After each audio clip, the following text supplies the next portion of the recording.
Olá, bem-vindos. Hoje vamos falar sobre um assunto por vezes pouco mencionado, mas que teve grande importância durante a história da arte como conhecemos. Vem comigo para essa viagem na história sobre a colagem.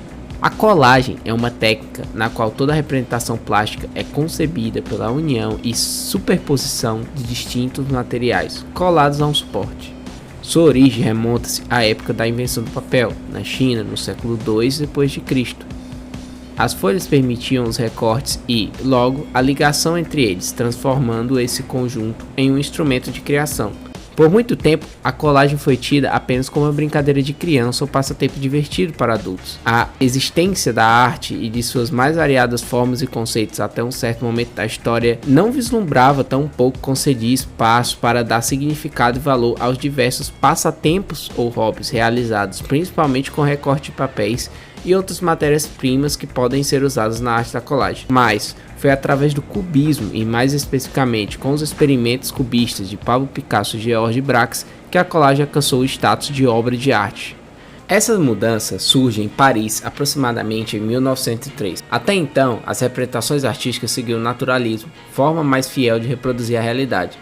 Essas mudanças na forma da colagem foram observadas principalmente durante as duas fases do cubismo, analítico e sintético, mas principalmente durante o cubismo sintético, datado em 1913. Durante a primeira fase do cubismo, conhecido como cubismo analítico, os artistas preocupam-se principalmente com a questão das estruturas, pela decomposição do objeto que é reorganizado em planos diferentes, além de um forte uso do monocromático. Já na segunda fase, conhecida como cubismo sintético, os artistas buscam recompor o objeto deixando mais reconhecível, momento em que iniciam os trabalhos com as colagens. Em primeira instância, elas eram nomeadas como papéis colados ou papier collés. Usava-se diversos tipos de papéis de jornais diferentes de todos os tipos e cores para criar obras que fugiam do naturalismo. Depois, evoluindo o conceito de papier collés, vem a colagem. Vemos o uso de diversos tipos de outros materiais com vários planos e objetos. Além dos variados tipos de papéis, os recortes de jornais e outros impressos, começam a ser agregados à superfície das telas na composição dos quadros outros elementos como pedaços de madeira, areia, tecido, cartas de baralho, entre outros materiais. Entre os artistas cubistas temos Pablo Picasso, conhecido como cofundador do cubismo do lado de Georges Braque. Pablo Picasso teve diversas obras sobre colagem no seu portfólio.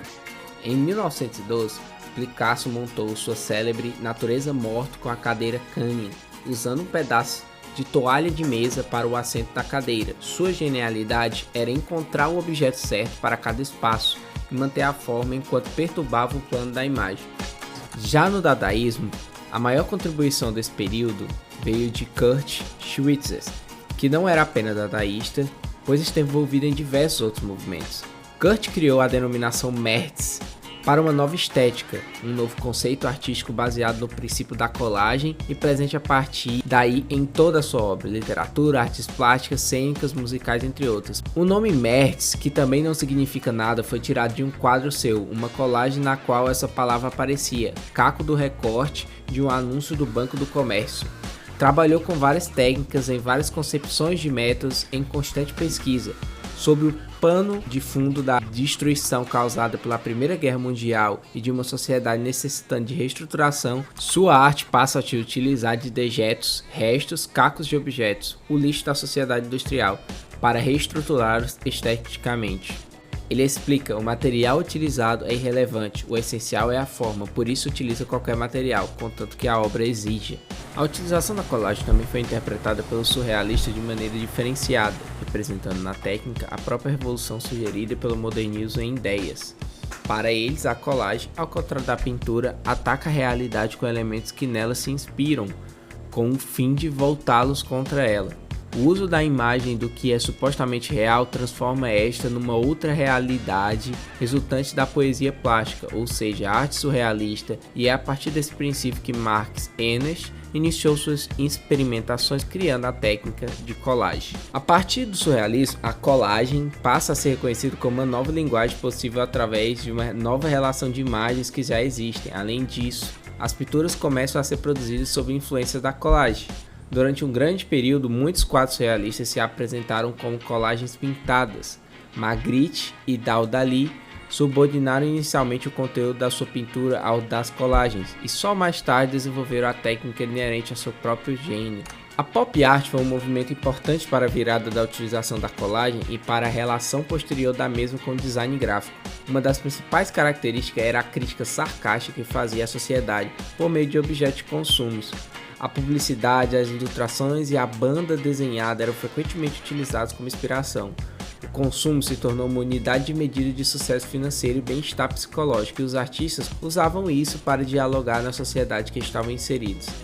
A colagem contemporânea reúne as mais diversas formas de expressão gráfica numa amostra ampla e eclética do panorama atual, influenciadas pelos moldes tradicionais e, ao mesmo tempo, lançando-se na exploração de novas formas e ferramentas expressivas criadas pela sociedade da informação e pelos novos meios digitais. Ela apresenta-se assim como uma técnica atemporal que utiliza de recortes do que já foi e torna-se um novo registro que costura o presente, o passado e o futuro. No Brasil, temos diversos exemplos de novos expoentes da arte da colagem, como a Gabriela Garcia, que é o nome por trás da Cola GG, projeto que transita entre colagem usando livros e revistas recuperadas, além de esculturas, vídeos e instalações. Ingrid Brittar, artista que começou seus trabalhos de colagem em 2012 com temática relacionada à origem e migrações familiares. Em 2015, o trabalho se desdobrou para bordado e técnicas mistas. E o André Bergamin, artista visual e ilustrador de Porto Alegre, que tem como diferencial o uso expressivo de cores e texturas, muito influenciado pelo surrealismo e pela pop art. Com isso, vemos que a colagem foi muito proeminente para a história da arte como a gente conhece hoje, e para o futuro de como a arte pode evoluir usando as novas tecnologias. Até mais e muito obrigado por assistir essa apresentação.